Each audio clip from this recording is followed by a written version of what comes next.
What is the most important element of a melody? If you don't know the answer to that, you really need to watch this video. I'm going to answer that question, and I'm going to talk about the most foundational part of it. So, when it comes to melody writing, rhythm is more important than pitch. That is for sure. And if you don't understand fundamentally how to use rhythms in a way that is smart, then again, you need to watch this video. So when it comes to rhythms, there is one foundational building block that people use. And the word that some people use is motive. Other people say motif. I tend toward motif. That way it doesn't get confused with motives. Like what are your motives? So a motif is defined as a 1 or 2 measure rhythmic figure. It is only rhythmic. A lot of people believe that a motif also involves pitch, but it doesn't. It's just the rhythm. So only 1 or 2 measures long. The motif is the foundational building block. It's the letters of the alphabet, okay? And it literally is the letters of the alphabet because you name them with letters of the alphabet. So lowercase a, lowercase b, lowercase c.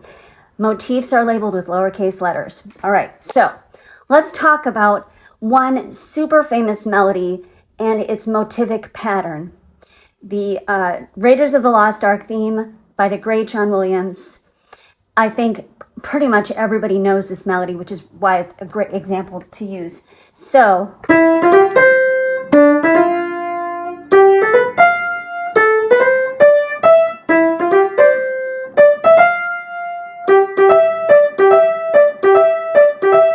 okay, so let me break that down for you. What you just heard was 4 2-bar motifs. The first 3 were based around A, little a, okay?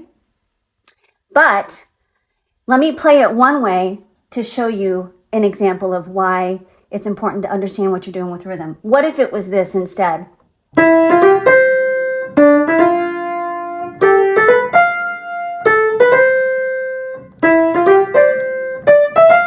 Okay, that's not quite as interesting, is it? So what I did was I took away the variation of the second one.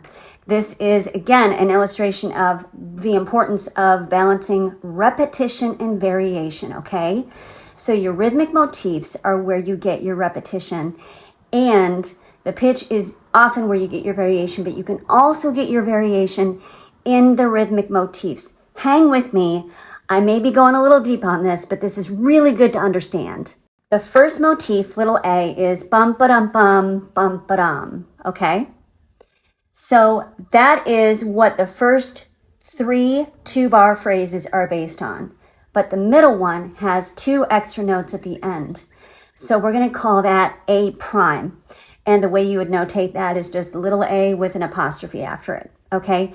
Now, let's talk about what makes a motif prime versus just different.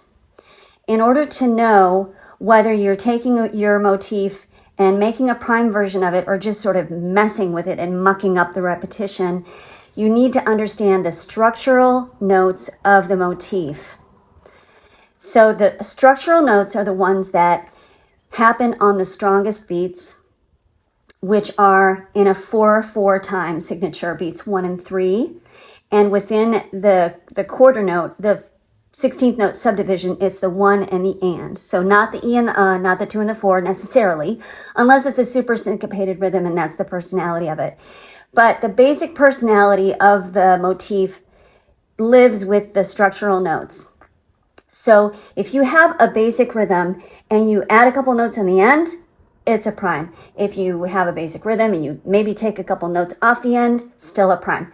If you have a basic rhythm and there's a quarter note and the next time you use 2/8 notes instead, still probably a prime. What makes it not prime and not a repetition is if you just take a note in the middle and you just move it to a different beat for no really good reason, then you're weakening it. You're not giving the listener the repetition that they're conditioned to expect, and so it doesn't stick as well, okay? So back to John Williams. We've got A, then we've got A prime,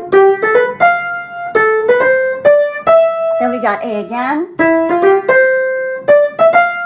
Notice on that one, it's landing on the 4th scale degree, which is open, which makes it feel like it still needs to go somewhere, right? That's another video I did. Check it out. It's the one about using 2 colors to improve your melody writing. And then we get to little b. That's little b, okay? Then it repeats all over again. Then we get to the next section. Oh, sorry. That's C. C, same rhythm, different pitches. Notice also minor 3 instead of major 3, going between the 2 scales.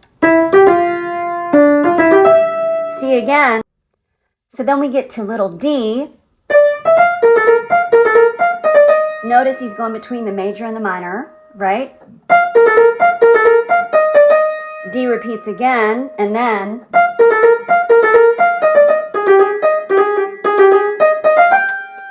it's my imperfect version of D prime. So C, C, C, D, D, D prime. So it's A prime, A, B, A prime, A, B again, C, C, C, D, D, D prime. That repetition with very smart pitch contrast and then harmonic development, which is a whole nother conversation, which is amazing, what he did with it. All of that makes it super exciting. And then again, rhythm underneath. If you listen to the very beginning of the piece, bum, ba-da-da-dum, ba-da-da, it's got that rhythm underneath that keeps going. So rhythm is king, my loves. Rhythm is king. You need to learn how to make rhythms your bitch, okay?